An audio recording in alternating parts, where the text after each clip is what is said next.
All right, something else I wanted to show you before you go. And this is about the Holley system and other systems anyways. But when we first ran this thing, I had a slower gear set in it. And the engine made 2456 at 7600. I didn't even bother revving it up all the way because I could see, it's down on boost. I'll just go change the gear set because it's got a lower gear set in it. 131 gear set in it. So go in, put a 143 gear set in it. And when I make the pull, so it just made 2456, I say, hey, we need to change the gear set in this. I have one of the guys change the gear set. I go back into the rest of the shop and I'm doing some other work. I come back after he changed the gear set, and this thing makes another 10 pounds of boost, which is exactly where I want it. Let's take a look at it here real quick. We'll overlay this. Let me get rid of this history log. And here. So this thing makes 10 more pounds of boost. And you can see here on the graph, let me get rid of this other one that's way down here in the bottom. Where is that? Oh, hydrogen.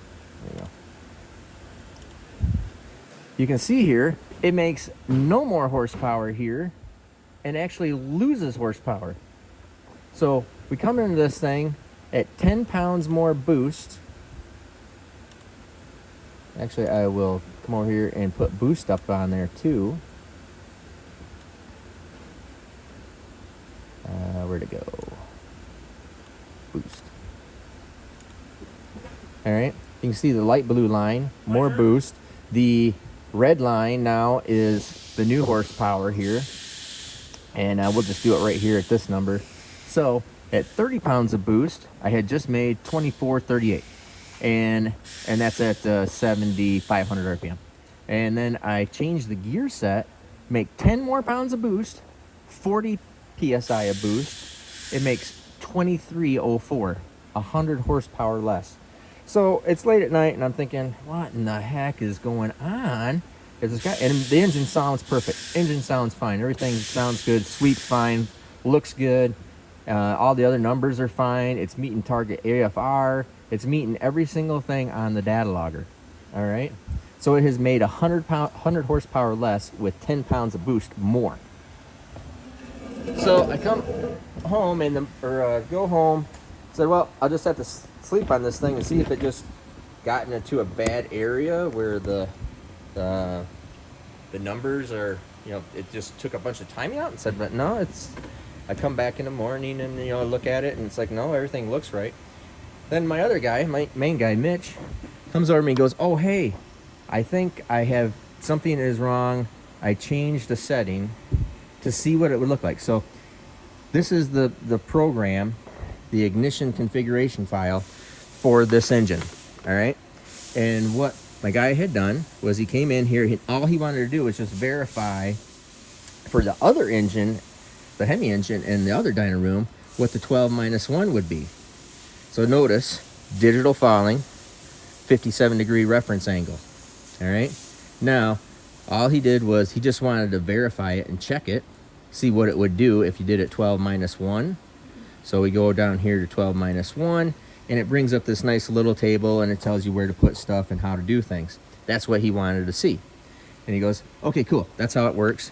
So go back and then change to the single pulse, because this is 4. Notice what it did. It changed it to digital rising, reference angle of 60. So what had happened was it changed my reference angle, and it changed the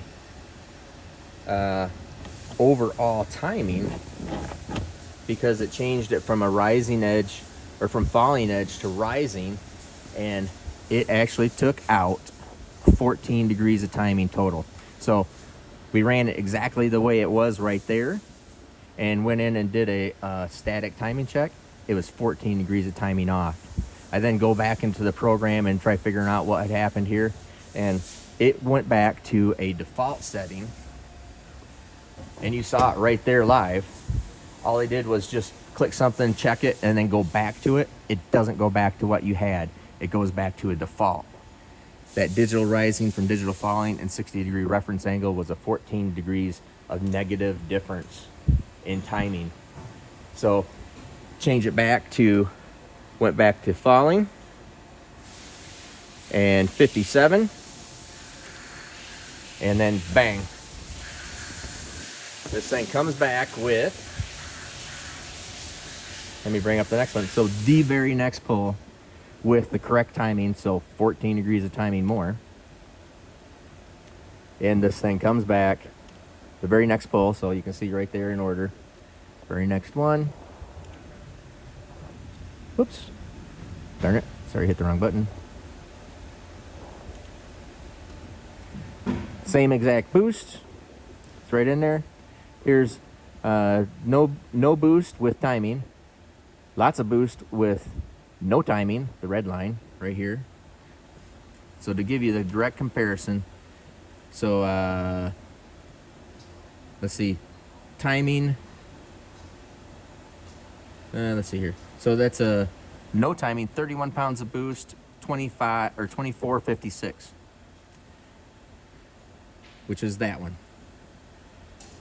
Put 10 degrees of boost in it, but to change the reference angle, just a simple change of just went into the program, looked at something, and then changed it right back, but it did not change it back to what it was before.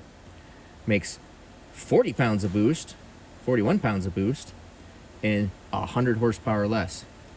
Put the timing back in it, ba-dang, 41 pounds of boost, same boost, 29.24. So that is a 610 horsepower increase with 14 degrees of timing. So, yeah, your timing does matter quite a bit for horsepower, and more timing does make more horsepower. But this is really interesting. So you got to keep track of that. That is something real important. So the new golden rule here, I never do it, but I didn't even know my guy did it until he told me in the morning, is do not touch the program. Do not look at something, do not change something unless you know what it used to say, and make sure that it goes back to exactly what it was. Anyways, thought you that's good tech information for you guys to always make sure you take care of.